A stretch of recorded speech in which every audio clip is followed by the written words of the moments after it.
பழங்கால மாலுமிகளோட தொழில்நுட்பமும் அவங்களோட கடல் அறிவும் எப்படிப்பட்டது அப்படிங்கிறது தான் இன்னைக்கு நாம ஆழமா அலசப்போகும் கருப்பொருள். இன்னைக்கு நாம கையில் எடுத்திருக்கிறது 7ஆம் வகுப்பு தமிழ் பாடப்புத்தகத்தில் இடம்பெற்றுள்ள கவின்மிகு கப்பல் அப்படிங்கிற ஒரு செவ்வியல் பாடலைத்தான். ஓகே, இந்த பாடல் ஒரு கப்பல் கடல்ல எப்படி பயணிக்குது அப்படிங்கறத பத்தின மிக துல்லியமான சித்திரத்தை நமக்கு வழங்குது. சரி, முதல்ல நாம் அந்த பாடலுக்குள் போவோம்.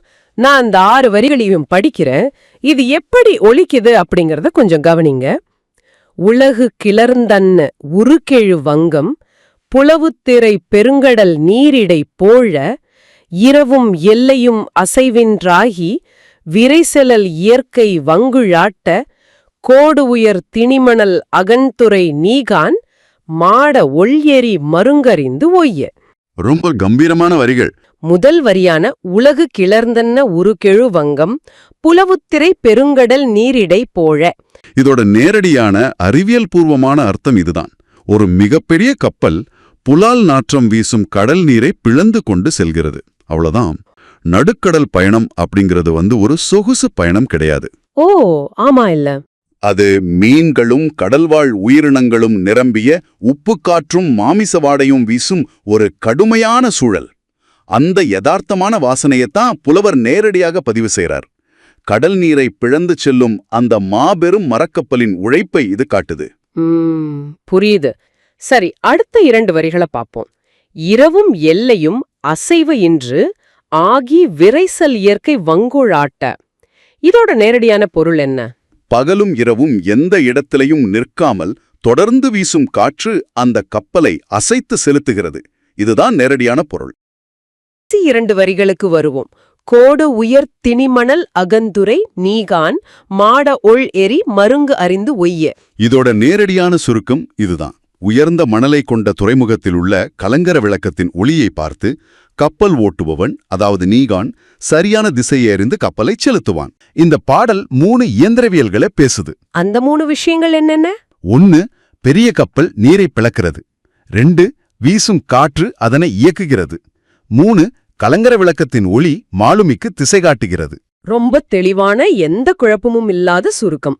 சரி, இவ்ளோ துல்லியமாக ஒரு கப்பலின் இயக்கத்தை பதிவு செய்த அந்த புலவர் யார்? இந்த பாடலை எழுதியவர் மருதன் இளநாகனார். இவர் ஒரு சங்ககால புலவர். இதுல கவனிக்க வேண்டிய விஷயம் என்னவென்றால், கலித்தொகை என்ற மாபெரும் நூலில் உள்ள மருதத்திணையில் இருக்கும் 35 பாடல்களையும் இவரே பாடியுள்ளார். மருதத்திணை பாடல்களை பாடுவதில் அவர் அவ்வளவு வல்லவர். ஒரு நிமிஷம், அவர் பேர் மருதன் இளநாகனார். அவர் மருதத்திணையில் நிபுணத்துவம் பெற்றதால் அவருக்கு அந்த பெயர் வந்ததா? ஆமா, கரெக்ட், இளநாகனார். ஆனால் மருதத்திணை பாடுவதில் அவர் காட்டிய தனித்துவமே அவரது பெயருக்கு முன்னால் மருதன் என்ற அடையாளத்தை நிரந்தரமாக ஒட்டிவிட்டது. ஒரு குறிப்பிட்ட துறையில் உள்ள நிபுணத்துவம் ஒருவரின் அடையாளமாகவே மாறுவது சங்ககால மரபு. சரி, மருதத்திணை என்றாலே மருதன் இளநாகனார் அப்படிங்கிறது பதிவாகிடுச்சு. இப்போ நாம விவாதித்து கொண்டிருக்கும் இந்த கவின்மிகு கப்பல் பாடல் எந்த தொகுப்பில் இடம்பெற்றுள்ளது? இது அகநானூறு என்ற நூலில் இடம்பெற்றுள்ளது. சங்க இலக்கியத்தின் 8 தொகை நூல்களுள் இதுவும் ஒன்று. பல புலவர்களால் பாடப்பட்ட 400 பாடல்களை கொண்டதால் இது அகநானூறு எனப்படுது. இதற்கு நெடுந்தொகை என்றொரு பெயரும் உண்டு. ஓகே, நெடுந்தொகை. ஆமா, நாம இப்போது பார்த்த உலகு கிளர்ந்தன்ன என்று தொடங்கும் பாடல் அகநானூற்றில் 255ஆம் பாடலாக அமைந்துள்ளது. நீங்க 8 தொகை நூல்கள் என்று குறிப்பிட்டீங்க. இந்த 8 நூல்களின் பெயர்களும் உங்க விரல் நுனியில் இருக்க வேண்டியது அவசியம். அந்த பட்டியலை நாம ஒரு முறை நினைவுபடுத்திக் கொள்ளலாமா? கட்டாயமாக.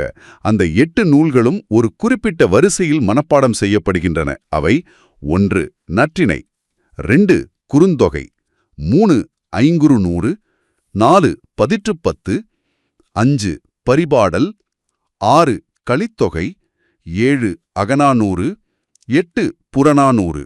அருமை. இந்த 8 நூல்களுமே சங்ககால மக்களின் வாழ்வியலை படம் பிடித்து காட்டும் வரலாற்று ஆவணங்கள். உரு என்றால் அழகு என்று பொருள். அடுத்து வங்கம்.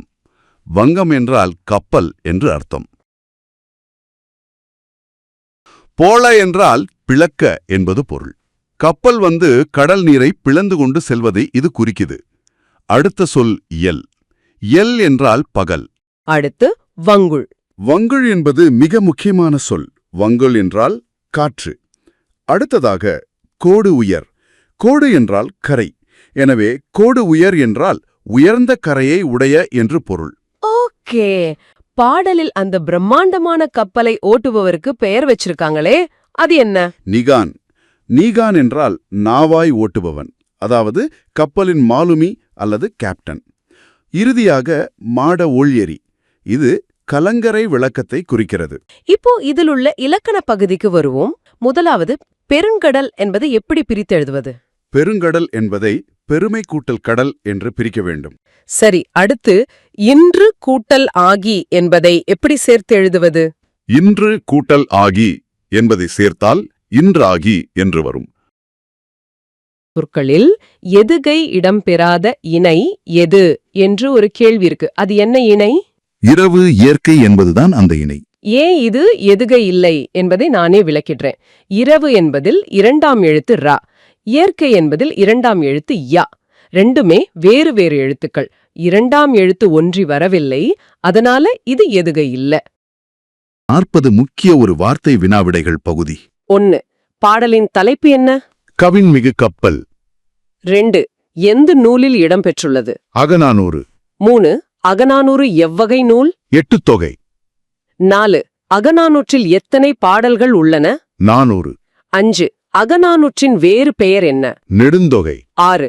கவின்மிகு கப்பல் எத்தனையாவது பாடல்? 255. 7. ஆசிரியர் யார்? மருதன் இளநாகனார். 8. இவர் எக்கால புலவர்? சங்ககாலம். 9. கலித்தொகையில் இவர் பாடிய திணை? மருதத்திணை. 10. மருதத்திணையில் பாடிய பாடல்கள் எத்தனை?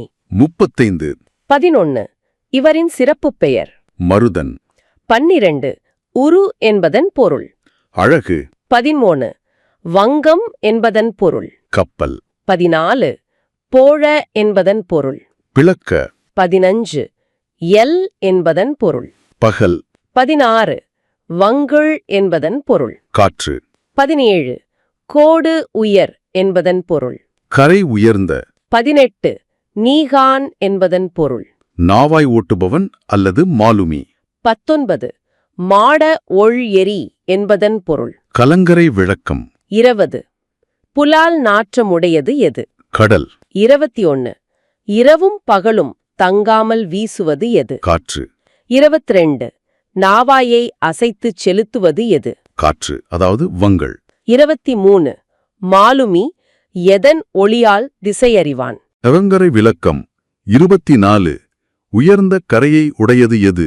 துறைமுகம், அதாவது மணல். 25. எட்டுத்தொகையில் முதல் நூல்? நற்றிணை. 26. இரண்டாவது நூல்.